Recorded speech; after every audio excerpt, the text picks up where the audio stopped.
Start your summer road trip at Midas and get up to $30 off your next repair service. Plus, get a free closer look vehicle check to make sure you're road trip ready. If you need brake service, an alignment check, or tune-up, hit up Midas for up to $30 off. For more details, request your appointment at Midas.com.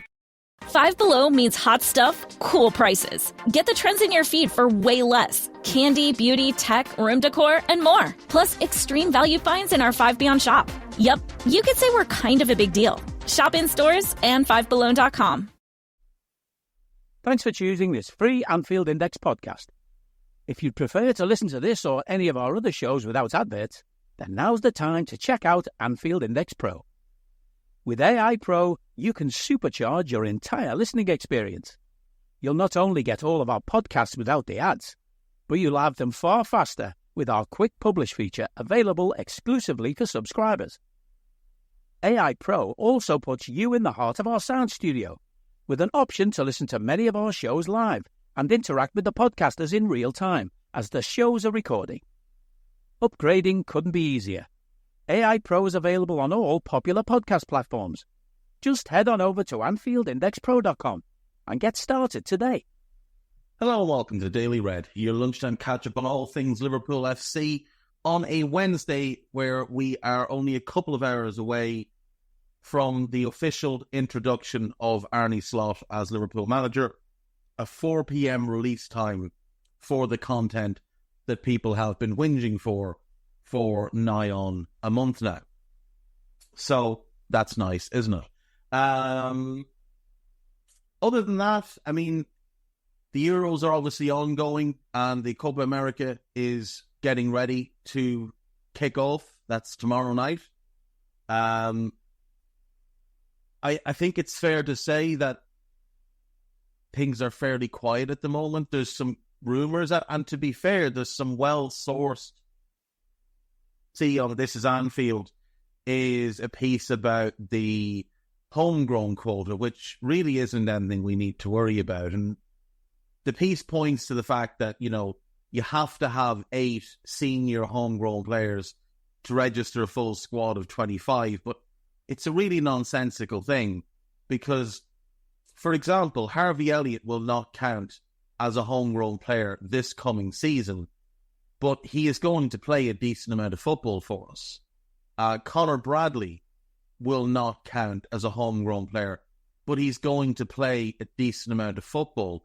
Gerald Kwanzaa, I don't believe, will count as a homegrown player, so he's going to play a decent amount of football. So when you look at a 25-man squad for a season, you're basically looking at 2 players for every position, which gives you 22, and then 3 others, a backup goalkeeper, maybe a 5th centre-back, and a 5th central midfielder.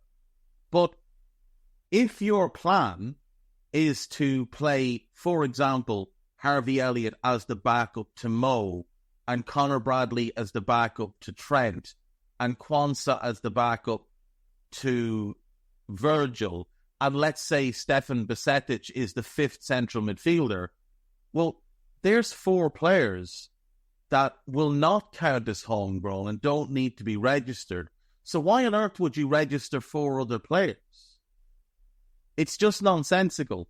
It's advocating for paying money for players and 2 players that we don't need. There needs to be a bit more common sense when it comes to looking at what our squad is going to look like. We can only register 17 non-homegrown players.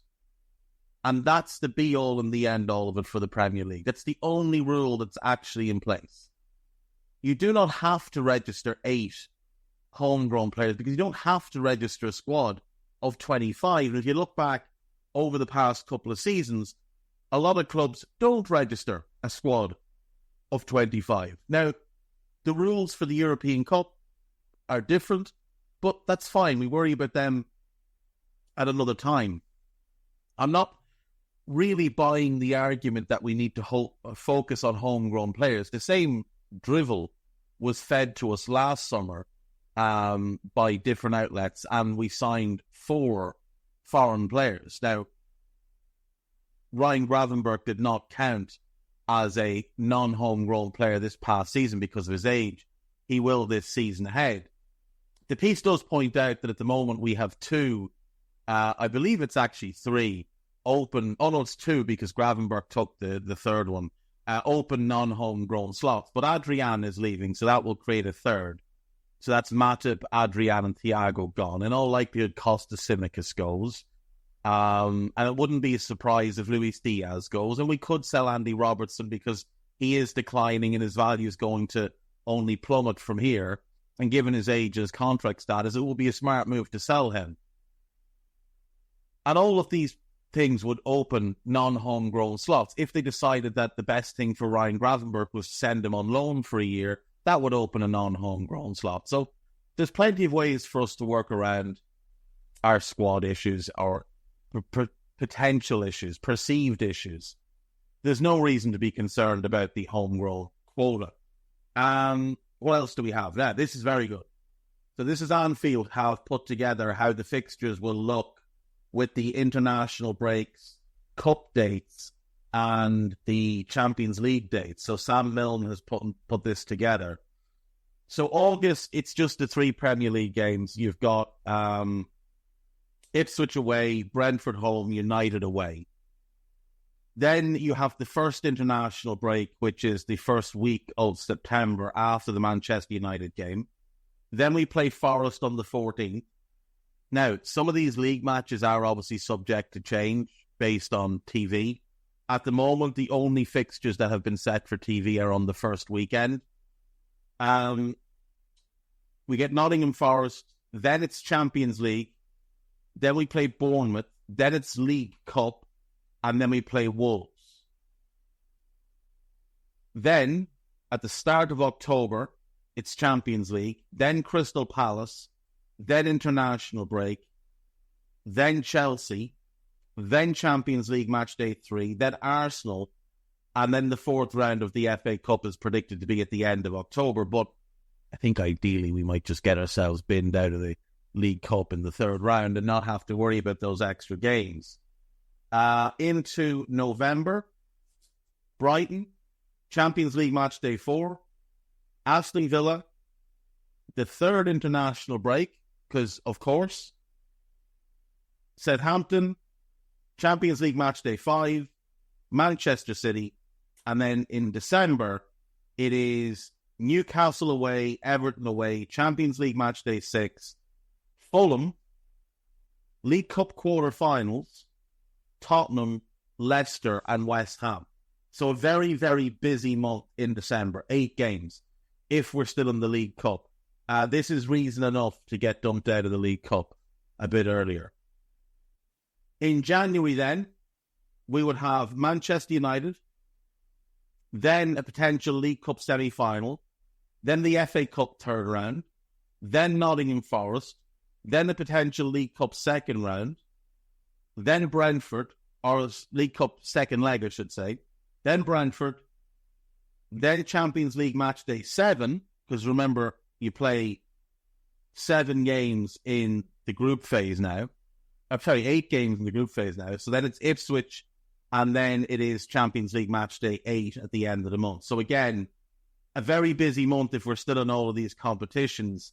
Definitely reason to want to be out of the League Cup and remove 2 of those games. Continuation in the FA Cup also makes February a very busy month because you'd have Bournemouth, then the FA Cup 4th round, then the Champions League playoff round 1st leg, then Wolves, Champions League playoff round 2nd leg, Man City, League Cup final, and Newcastle. So again, bin the domestic cups, don't even concern yourself with them, and let's just move on.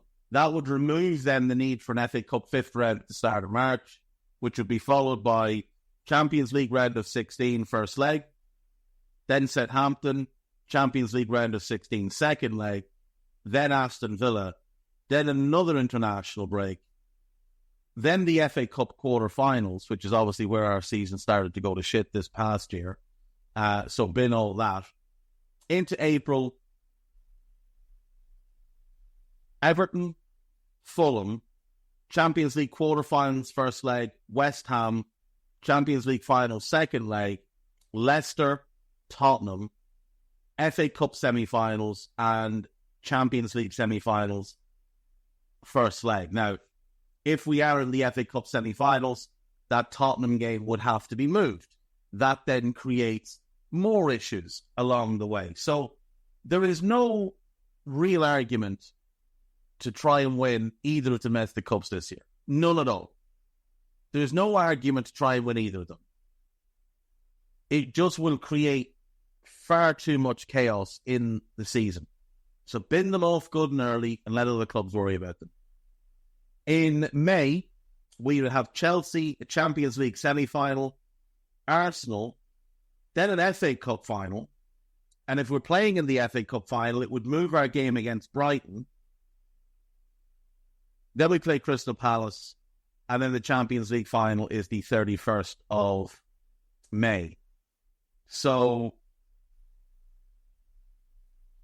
let's bin both domestic cups this year and not concern ourselves with them. Let's focus in on the two trophies that actually matter to everybody, which is the league and the Champions League. Liverpool are now advertising for new job many fans won't think about. So this is basically a player liaison officer.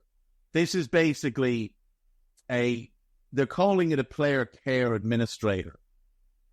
And it lists the different tasks that this job entails, which is organising living arrangements for players joining the club, setting up utilities, council tax, TV, broadband and phone bills, sourcing private chefs, driving instructors' healthcare, and taking care of players' vehicles while at the ground, handling ticket requests and the signing of merchandise. Now, a good friend of mine did this exact job at Chelsea for the better part of 10 years, and he's told me plenty of stories about it, but the one thing he made clear was, like, it is largely for young players and new recruits.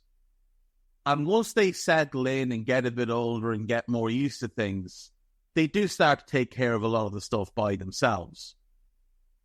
And a lot of them will have their own person on their own staff who does a lot of it for them after you take care of the initial. So this is not an ongoing thing where you're like paying their phone bills or reminding them to pay their gas. They eventually learn how to do all that stuff for themselves, like big boys. The handling ticket requests and the setting up of merchandise signings and all that, that's an ongoing process. But he said it is quite rewarding. It is quite a fun job. You do get, to know the players very well, and a lot of the players are very generous. He is the proud owner of a car that a player who left Chelsea decided to gift him rather than sell when he was moving on. So it's a car that never in his wildest dreams would he have been able to buy, but he has it now, and he sends me pictures of it on a regular basis. Anyway, yeah. So look, it's a good job. It really is a good job. Ray Holland was the person that did much of this job in the past. He was the general manager of first team operations, but it does sound like they're going to break his role up into a couple, because by all accounts, he was the busiest man at the club and took care of a lot more than should ever really be expected of one person. What else do we have here? Real Madrid see rivals more advanced in Lenny Yoro talks. Liverpool are interested. It's well known that we are interested in Lenny Yoro, and he would be an exceptional signing if we can get that deal done. We've also been linked by James Horncastle, who's as good as it comes for Italian football, to Riccardo Calafiori, who is the perfect option to come in and play as a defensive left back and give us that ability to defend in a back three, rather than the nonsense that's taken place over the last 15 months, where we defend with two and everybody else just goes and does what they want. What they want. Calafiori is absolutely outstanding. Now, we discussed him on the transfer committee pods. If you haven't listened to them, do go and listen to them. And I think it's fair to say that we would all be thrilled if Yoro and Calafiori arrive. And the thing is, it appears to me that we're clearly looking for two defenders to bring in this summer. A defender to come in and supplement Ibu in the right side centre-back spot, which would explain Lenny Yoro, who plays right side centre-back for Lille, fits the bill absolutely perfectly. Mark Guehi does play left side centre-back for Palace in there too, but I think when they play their 3, he's going to play right side of that if he stays there. He would fit really well on the right side. He's played on the right side plenty in his career. He's got the pace and the ability to defend space that would enable him to play there. I've seen people suggest that we're looking to buy a left side centre-back to play left side centre-back. It's almost like they forget that Virgil plays left side centre-back. We're not going to spend 60 plus million on a fella to come and sit on the bench. So the right footers are likely being targeted because of Ibu's injury issues. So if it's Guehi, if it's Yoro, it's Ibu and that centre-back for the right side spot, then Virgil and Kwanzaa for the left side spot, and then the left footer would play left back. And when we flex into a back 3, Ibu goes to the right, Virgil's in the middle, and that left back becomes the left side centre-back in that 3. The problem there with Guehi, for example, is that there's going to be times where they're going to have to defend as a traditional left back. A lot of time where they'll have to defend as a traditional left back. And that's not something Mark Guehi can do. But Calafiori, Hincapié, Inacio, Pacho, all of them, Lukeba, they would all fit perfectly in that role. And all of them are more than comfortable on the ball. Pacho a little less so, but Inacio with his passing and his ball carrying, ideal. Hincapié with his passing and his ball carrying, ideal. Calafiori with his ball carrying and his passing is ideal. And Lukeba, ball carrying and passing, absolutely ideal. And defensively, they will hold up, either defending as a left back in a 4 or the left-sided centre-back in a 3. Doing that also means that Kwanzaa is in that middle position, which is better for him when he plays. So you've got Virgil and him in that middle role. And I assume we will keep one of the left backs that's currently at the club to give us a different option, that traditional left back, when that's needed. So to me, that seems like the plan. And I hope I'm right, because if it is, that's very promising. And then that gives us Trent and Bradley at right side, at right back, who can play as that attacking right back, which is what both of them are best set to do. And then perhaps Joe Gomez is the utility player that can just play everywhere. If he stays, he may not. I have doubts that he will. But he could play as the right back to be more defensive. He could play as the left back to be more defensive and tuck in. He could be the backup in that position. If needed, he could play in the central centre-back position. And obviously, he can do a job at the number 6 position, though. It's not necessarily something that you want him doing. But if we were to add Euro and Calafiori, and let's say we sell Costas and keep Robertson, then that gives us a really strong group. A really, really strong group. Trent and Bradley, Konate and Euro, Virgil and Kwanzaa, Calafiori and Robertson, and then Gomez to cover everywhere. And then we just need to sort that number 6 position. And then our defence is going to be rock solid because you have that new number 6 plus Endo. And we would be well set in the defensive region for a long time. The other need then is the backup goalkeeper. And I'll come on to Anfield Watch in a minute, but Sam Maguire has a piece on there, which is about one particular goalkeeper, but is largely pushing the idea of needing to have a really good backup goalkeeper.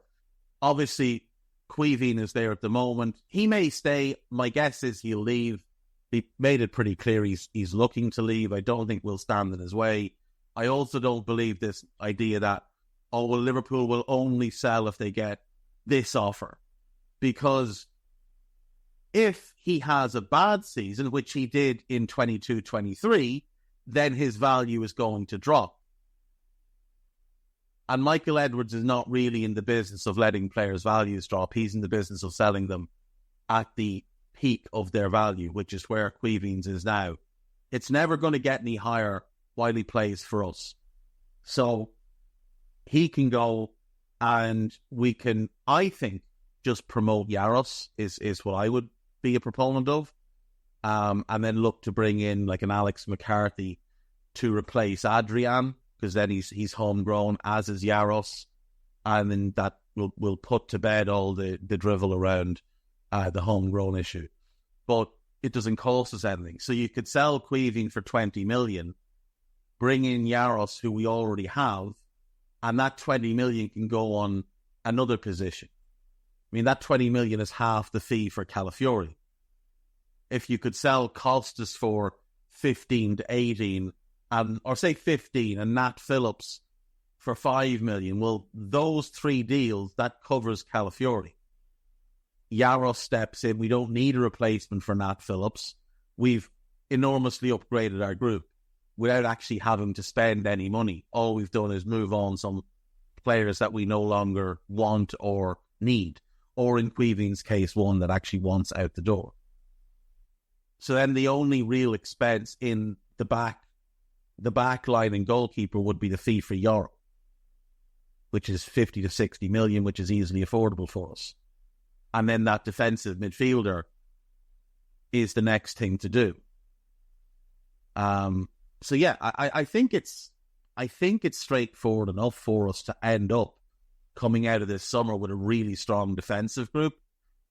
And even if we didn't do anything in attack, like let's just say Diaz stays for whatever reason, we still have enough talent in attack to be good in that area. Like, I do think Slot is an upgrade on Klopp and Linders in terms of his attacking plan. Like, we heard all that drivel from Linders last summer about how our attacking identity was going to be the street. And he talked about this cage thing that he had built at the training ground where Jurgen used to have his beloved paddle court. And he waffled about this street identity. And then we played largely awful football for large chunks of the season. And rather than it looking like the street, it looked like a clogged toilet. So let's not worry about the attack. Arne Slot's a really good attacking coach, more inventive than what was in place, and should lead to better chances and more consistent chances and easier chances being created. There's a piece about Calafiori. There's a piece about Diogo Jota being denied a Portuguese winner because Cristiano Ronaldo was offside. But Portugal did go on and win the game. Two of the spawniest goals you'll ever see.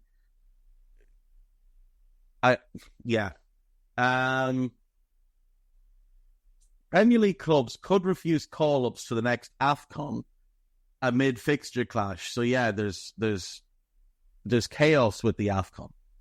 They don't know what dates they're going to run it. It was meant to be in the summer. Now it's being pushed because of the Club World Cup. The whole thing is a mess.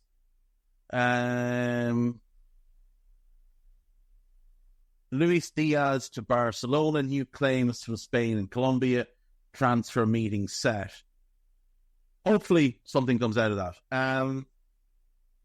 Didier Deschamps explains why Ibu was left out of the Euros opener. He was unwell. Ben Doak is already training for pre-season after setback ended Euros hopes. Hopefully there's a good loan for him this summer so he can go and get some regular minutes. Something similar to what Harvey got when he went to Blackburn. That is all that we have there.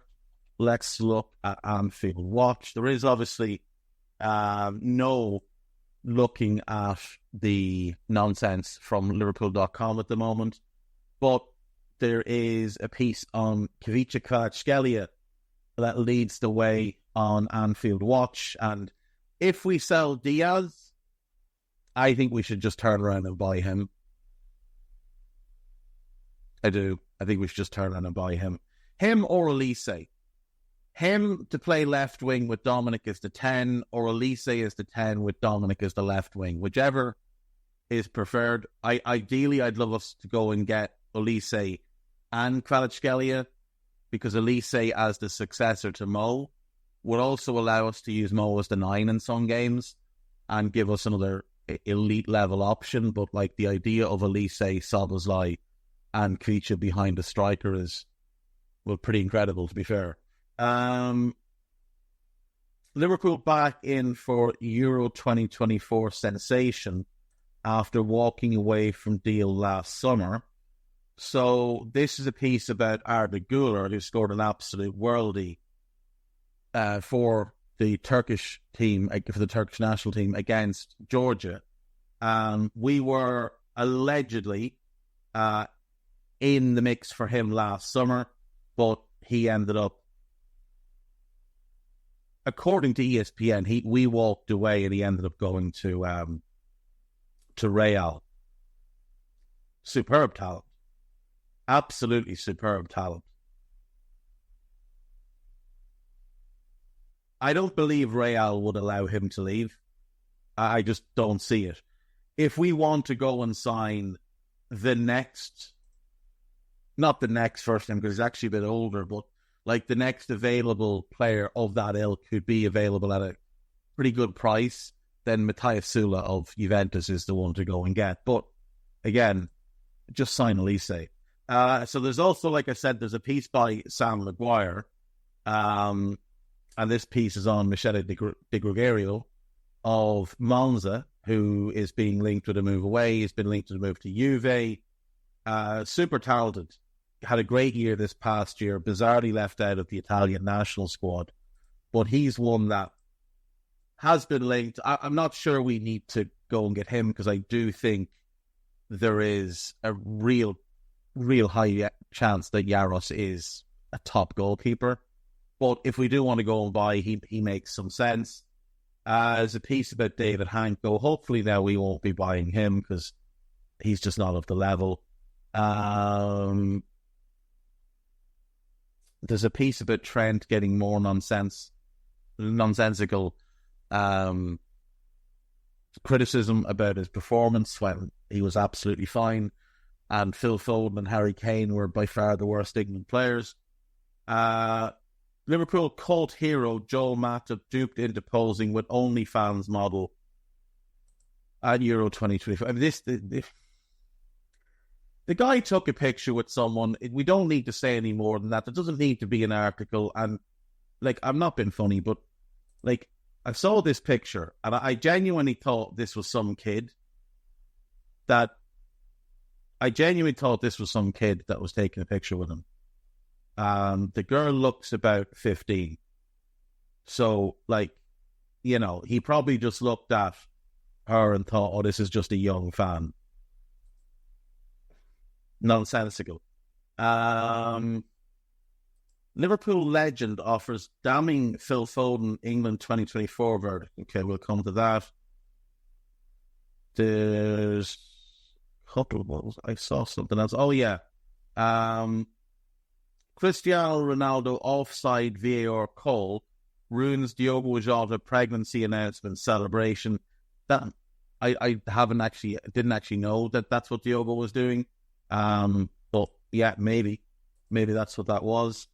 Who's the Liverpool legend?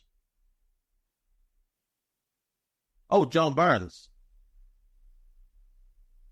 John Barnes says Phil Foden will never be more than a bit part player for England as long as Jude Bellingham is around. Barnes doesn't believe Foden will shine.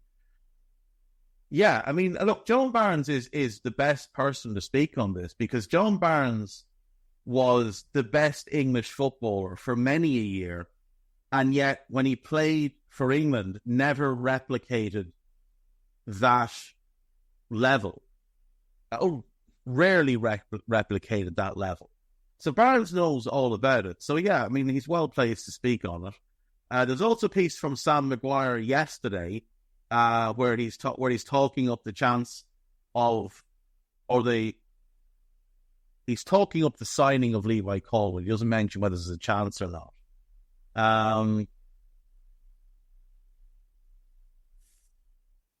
Yeah, I mean, look, he's a very, very good player. But I don't think he's the best option for that role. He is very good in the air. Calafiori's better. He's not the quickest. Calafiori is.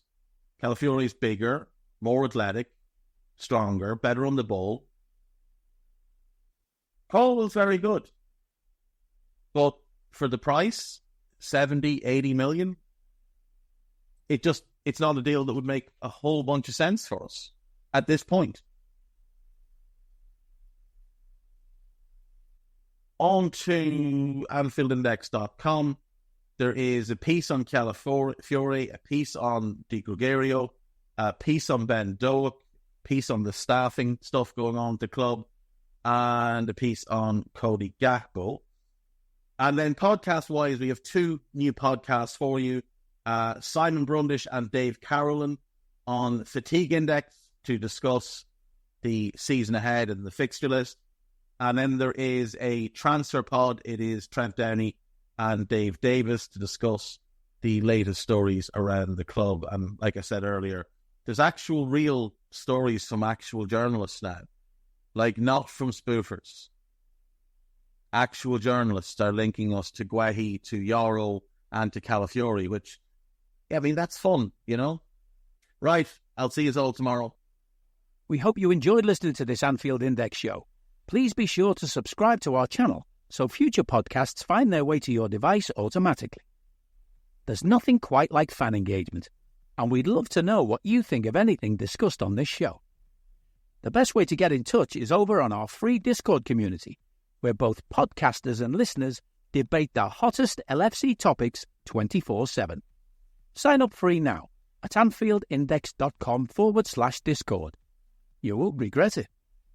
You can also follow us on Twitter at Anfield Index and find us on Facebook by searching for Anfield Index. Oh, and before you go, we'd love it if you could leave us a 5-star review on your favourite podcast app. It only takes a couple of seconds, and it means the world to the people who create these free shows. Sports Social Podcast Network.